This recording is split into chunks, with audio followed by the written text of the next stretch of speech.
We are next welcoming Dr. Casey Taft.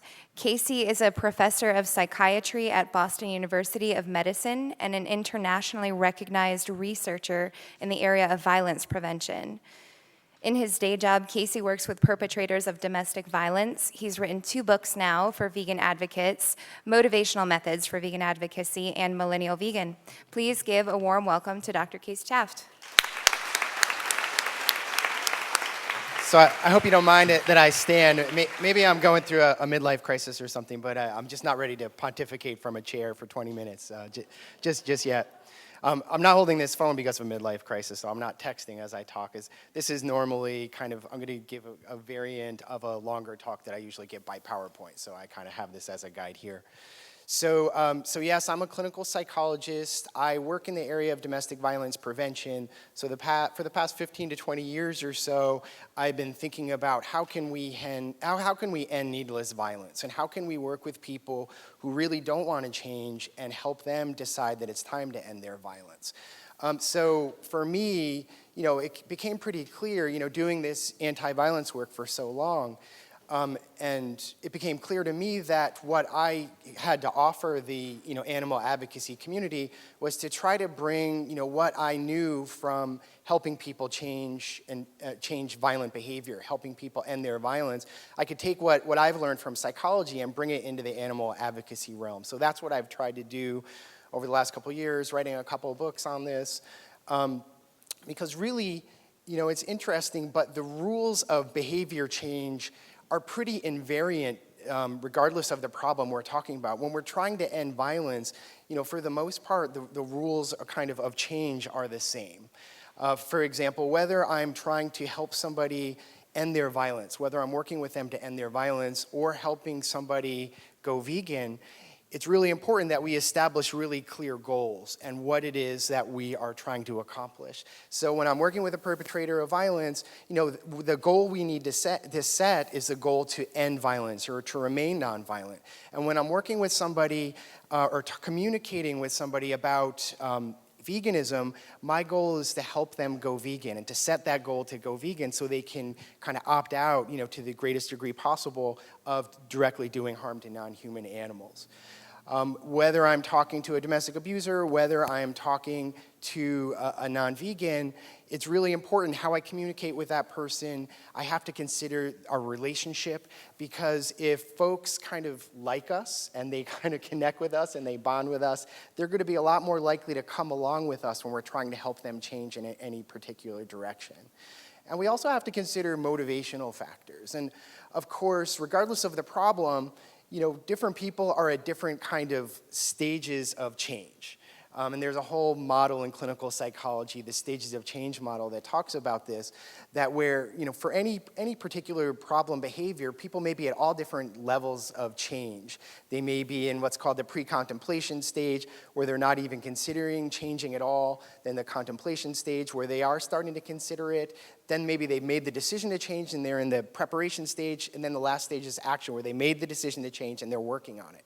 And how we approach that person, how we work with that person, is maybe totally different. If they're not at all thinking about changing, we may have to kind of deal with, basic myths about our animal use. What are some examples of that? What are some myths of animal use? What are some myths about veganism? Just shout them out. Yeah, right. We don't get enough protein. Too expensive. B12, too difficult, right? And some of these, it's not easy for everybody, but right. I mean, there's a lot of myths that are out there that talk about, that we may have to just work with that person and kind of helping to overcome these kinds of myths. So how we communicate with folks may really depending on what level or what stage of change they're in. And lastly, when somebody decides that they're ready to change, we have to give them the tools to change. So whether I'm working with somebody who's trying to improve their relationships, whether I'm helping somebody trying to go vegan, once they make that decision to change, I have to give them whatever they might need to get them to that next step. So behavior change really is often very similar across different populations and different problems that we're working with. I think it's really important that So I mentioned, goal setting is really important regardless of the problem we're talking about. And that's certainly true when we're coming to animal advocacy. I think it's really important that we work with folks to try to set a vegan goal and not, a goal to just kind of cut down on eating animals, cut down on using animals. Really because this is an issue of social justice. And just like I would never tell one of my patients, why don't you just cut down on your physical violence towards your partner, or why don't you just engage in psychological abuse? I would never say to anybody, why don't you just cut down on killing and eating animals? Why don't you, So we have to consider the fact that this is an issue of social justice. We have to treat it as an issue of social justice, and we have to set really clear goals or work with that person to set clear goals. And they may not be ready to set that goal right away. It may be a process over time, but ultimately our goal should be trying to help that person go vegan. Asking other people just to do their best is not really, an effective method of change. There's a whole psychological literature on this showing the more difficult the goal is and the more specific that goal is, the more change you're going to see. So I know a lot of animal advocates who have the kind of philosophy, well, I don't want to push anybody, and I don't think it's really effective to try to talk about veganism. But really, what we know is most effective when it comes to goal setting is being really clear and setting goals that may not necessarily be easy to achieve, but they can kind of monitor their progress on their way towards that goal. As a psychologist, I also know that we should not place too much emphasis on any single interaction we have with anybody when we're engaging in animal advocacy. As a psychologist, when I'm working with my patients, because we're not going to have breakthroughs every communication we have with somebody. As a psychologist, my clients don't have these great epiphanies every week and every time I talk to them. And the same thing with animal advocacy. And I think we need to be careful not to put too much pressure on ourselves. We want to help animals so badly. We want to see these great changes, but that's not necessarily the way change works. We need to think of it as a process, and that we may be planting seeds and moving that person in the right direction. Just another basic kind of tenet of psychology and what we teach in terms of communication is to be assertive. I know Wayne could talk a lot about this. Actually, Wayne and I have talked about this kind of at length, and we both feel like it's really important to be assertive with other people in any form of communication, and especially when we're talking about an issue of social justice, to not be afraid to let people know, what the truth is behind the harm we do to non-human animals, to not silence ourselves, and this happens a lot, where folks are so afraid of being that angry vegan that they keep everything to themselves and they don't speak out on behalf of animals. And ultimately, that's not really going to help animals as much as you may be able to help animals. So it's important to be assertive, not going to the other extreme, to be aggressive, where you call everybody murderers or rapists and everything else and get in people's faces and tell them they need to do this or that, because that's not effective either. We know the best way to communicate with other people is to be assertive. Again, a basic rule of psychology that I think is really important to convey to other people. I also think it's really important to consider the role of trauma. This is something as a psychologist I'm especially alert to, and I work at a place called the National Center for PTSD, so I deal in the area of trauma and PTSD all day, during my day job.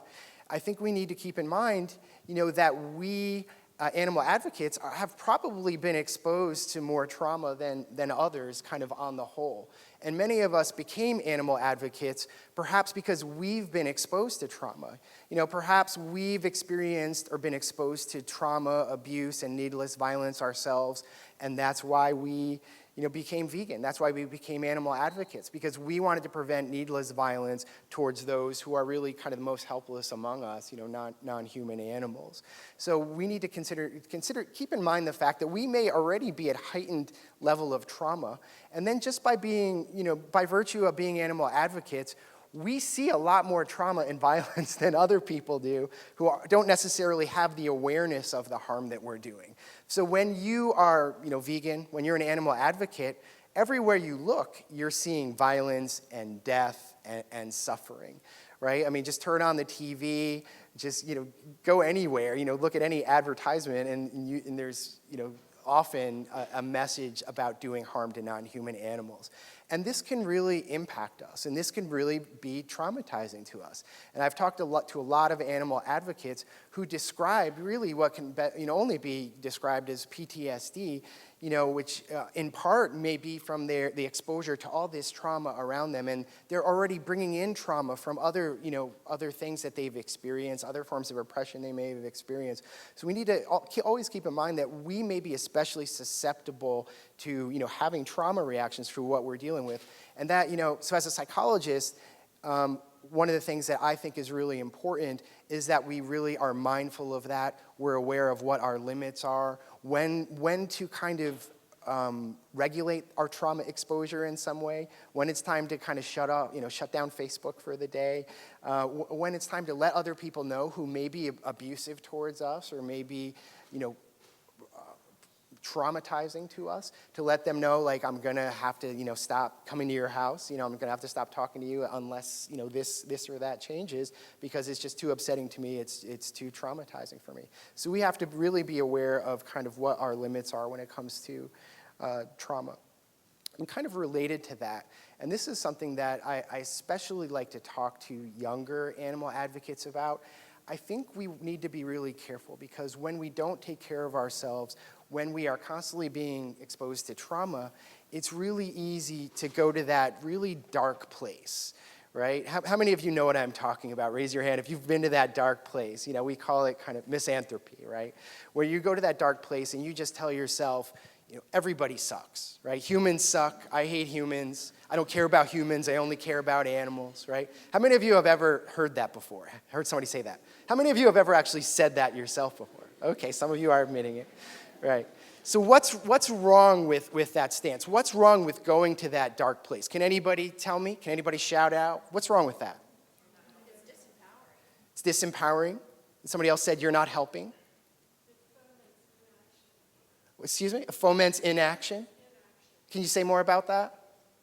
Well, it's like if you get into this place that's like, oh, I can't, nobody's listening to me anyway, and I can't really do anything. And it's kind of like, well, why should I even talk to anybody? Because they're just going to shut me down. Exactly. You get to that dark place, and you think nobody can change, everybody sucks. There's vegans, and then there's carnists, right? And that's it, And so what happens when you go to that dark place, and when you go there, it's really hard to see that motivation to change in other people, right? You have to really, when you communicate with other people, really notice that little bit of motivation, and that's how you help somebody change. You might find somebody who's kind of ambivalent about changing, but on the one hand, they can recognize that the harm we're doing to animals. On the other hand, they think there are humane methods. Well, if you really focus on that positive thing that they're saying and that motivation to change and reinforce it and talk to that person about it, then you can help move that person along in their stages of change. And if you're in that dark misanthropic place, then you're not going to be able to do that, right? I mean, another problem with misanthropy, and we're seeing this, I feel like we're seeing this more and more in young animal advocates, is that you put out the notion that you don't care about other forms of oppression, right? So on the one hand, you're claiming to care about justice and oppression, and on the other hand, you're telling humans you don't give a crap about their problems. You don't care about their oppression. You don't care about anything you're dealing with. And of course, that's only going to divide the movement. That's not going to create an inclusive movement and really bring about the big changes that we really need to have in this movement if we want to kind of, push the needle about regarding our use of non-human animals.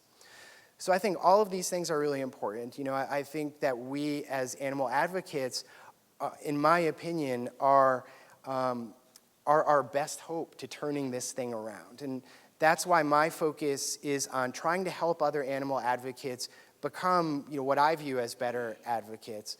And, by using basic principles of psychology to help people change. I mean, there's so much out there that, entire literatures, research literatures, clinical literatures, that when I kind of looked into this, that had never really been brought into the fold in animal advocacy. Like, we have a pretty good idea of how we can motivate people to change. We have a pretty good idea of how we can set goals.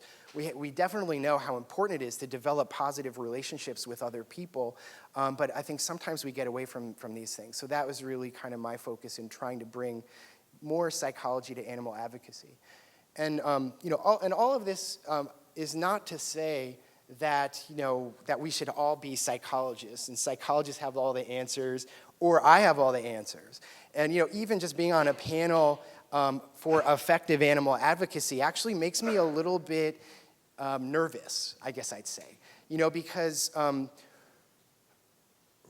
there isn't really research on this, and what I'm talking about is, yeah, I mean, there is this kind of new thing called, effective animal advocacy, where for the most part you have a lot of people who talk like researchers, and they talk about effectiveness a lot, and they claim, this approach is more effective than this, but they haven't done clinical trials to really look at any of this, and so we don't really know. So I'm really just saying this just so I'm not coming across like I feel like I have all the answers and this is what we all might do, right? We all must do, like do what I say, and we should all be psychologists. I think we all should be striving to learn more. We should be trying to learn how to best influence others, and always kind of keep that in the forefront of our mind, that our goal is how to be as effective as we can to help create change in other people.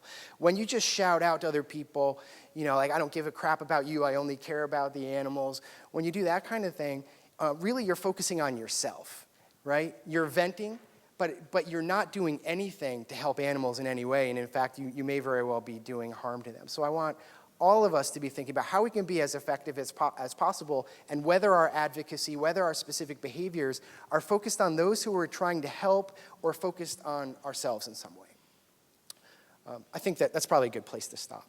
Thanks.